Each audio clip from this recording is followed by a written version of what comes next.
আসসালামু আলাইকুম, কেমন আছেন সবাই? আলহামদুলিল্লাহ, আমিও ভালো আছি। প্রতিদিনের মতন আজকে নতুন একটা রেসিপি নিয়ে আসলাম। আজকে দেখাবো মুরগি দিয়ে নতুন একটা রেসিপি। ভিডিওটি ভালো লাগলে সবাই সাবস্ক্রাইব করবেন, লাইক করবেন, শেয়ার করবেন। মুরগিটা সুন্দর করে কেটে ধুয়ে নিয়েছি। এবার ম্যারিনেট করবো। সব রকমের মশলা আছে, আদা রসুন বাটা দিয়ে আমি এখন সুন্দর করে মশলাটা ম্যারিনেট করে নিব, মাংসের সাথে যেন সুন্দর করে ম্যারিনেট হয়ে যায়। আমি মাংসটা ম্যারিনেট করে এক সাইড করে রেখে দেবো। আমি এখন একটা ক্যাপসিকাম কাটবো। এটাকে ছোট ছোট করে কেটে মুরগির সাথে আজকে ভাজবো, ভেজে ভুনা করব। দেখেন আজকে নতুন রেসিপি। যদি ভালো লাগে অবশ্যই ভিডিওটি লাইক করবেন। আমার মুরগিটা মাখানো হয়ে গেছে। এবার আমি একটা ফ্রাই প্যান চুলা দিয়ে গরম করে এটার ভিতরে তেল দিয়ে দেব। তেল দিয়ে আমি এবার মুরগিটা দিয়ে দেব। আমার তেল গরম হয়ে গেছে। আমি সুন্দর করে মুরগিটা ভেজে নেব। ভেজে আমি একটা বাটিতে তুলে রাখবো। তারপর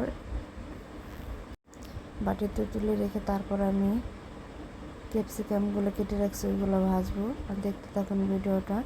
আমার মুরগি ভাজাটা প্রায় হয়ে গেছে। আমি সুন্দর করে মুরগিটাকে লাল লাল করে ভেজে নেব। মুরগিটা যত সুন্দর করে ভাজবেন খেতে খুবই ভালো হবে। দেখুন আমি কি সুন্দর করে মুরগিটা ভেজে নিয়েছি লাল লাল করে। আপনারাও একবার ট্রাই করে দেখবেন। এইভাবে মুরগির রান্না করলে কিন্তু খুবই মজা হয়। আমার মুরগি ভাজা হয়ে গেছে। এবার বাকি টুক দিয়ে দিলাম। বাকি যেটুকু ছিল ওইটুক দিয়ে দিলাম। আমি একটা মুরগি দিয়ে আজকে বানাবো। আমার মুরগি ভাজাটা হয়ে গেছে। এবার আমি ক্যাপসিকাম দিয়ে দেব। ক্যাপসিকামগুলো মাখিয়ে নেব আগে। আমার মুরগি ভাজাটা প্রায় হয়ে গেছে। আমি এখন বাটিতে উঠিয়ে রাখছি। দেখুন কি সুন্দর লাল লাল করে ভাজা হচ্ছে। আমার তো এখনই খেতে মন চাচ্ছে। দেখুন আমার মুরগি ভাজাটা হয়ে গেছে। এবার আমি ফ্রাই প্যানে ক্যাপসিকামগুলো দিয়ে দেব। ক্যাপসিকামগুলো সুন্দর করে ভেজে উঠিয়ে রাখবো। ক্যাপসিকামগুলো বেশি ছিল না, একটা ক্যাপসিকামে ছিল, এটাই দিয়ে দিছি। এবার ক্যাপসিকাম ভাজা হয়ে গেছে। এবার পেঁয়াজ দিয়ে দিলাম। পেঁয়াজটা আমি ছিলে 4 ভাগ করে নিছি। পেঁয়াজের ভিতরে কিন্তু আস্তে আস্তে রসুনও দিয়েছি। দেখুন পেঁয়াজটা সুন্দর করে লাল লাল করে ভেজে নেব। আমার পেঁয়াজ ভাজাটা প্রায় হয়ে গেছে। এবার আমি বাটিতে উঠিয়ে রাখবো। আপনারা চাইলে এভাবে করে খেতে পারেন। নতুন রেসিপি, আমি প্রথম এইভাবে ট্রাই করলাম। আমার কাছে তো খুবই ভালো লেগেছে। এবার আমি ফ্রাই প্যানে একটু পেঁয়াজ কুচি দিয়ে দেবো। পেঁয়াজ কুচি দিয়ে আমি নাড়াচাড়া করব। পেঁয়াজটা লাল হয়ে গেলে আমি পেঁয়াজের মধ্যে সব রকমের মশলা দিয়ে দেব। দিয়ে আমি কষিয়ে নেব। আমি সব রকমের মশলা অ্যাড করছি। দেখুন সব মশলা আমার দেওয়া হয়ে গেছে।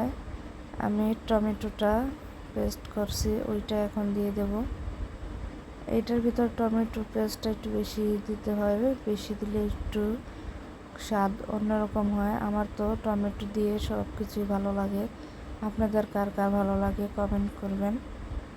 টমেটো দিয়ে আমি সুন্দর করে কষিয়ে নিয়েছি। এবার আমি অল্প করে একটু পানি দিয়ে দেব। পানি দিয়ে পানিটা বলক আসলে আমি মুরগিটা ঢেলে দেব। আমার পানি দেওয়া হয়ে গেছে। এবার আমার বলক আসলেই আমি মুরগিটা পানিটার ভিতর দিয়ে দেবো। দিয়ে সুন্দর করে নেড়ে চেড়ে আমি এখন ক্যাপসিকামগুলো দিয়ে দেব। ক্যাপসিকাম দেওয়া হয়ে গেছে। আমি এখন নেড়ে চেড়ে দিচ্ছি যেন মশলাটা ভিতরে যায়। এইবার পেঁয়াজটা দিয়ে দেব। পেঁয়াজটা দিয়ে আমি সুন্দর করে নাড়াচাড়া করে দিচ্ছি।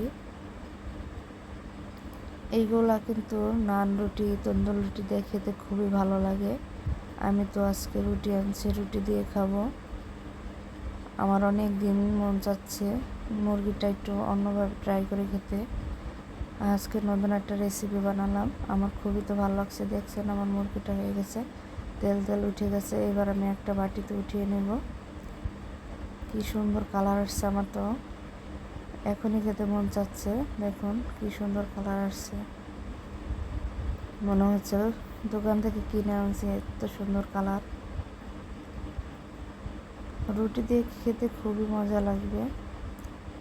মুরগির নতুন রেসিপি চাইলে আপনারাও ট্রাই করে দেখতে পারেন।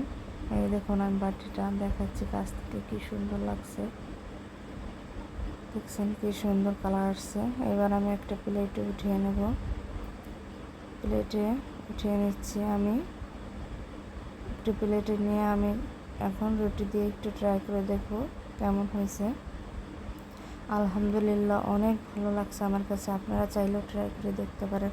আজকের ভিডিও সবাই ভালো থাকেন, সুস্থ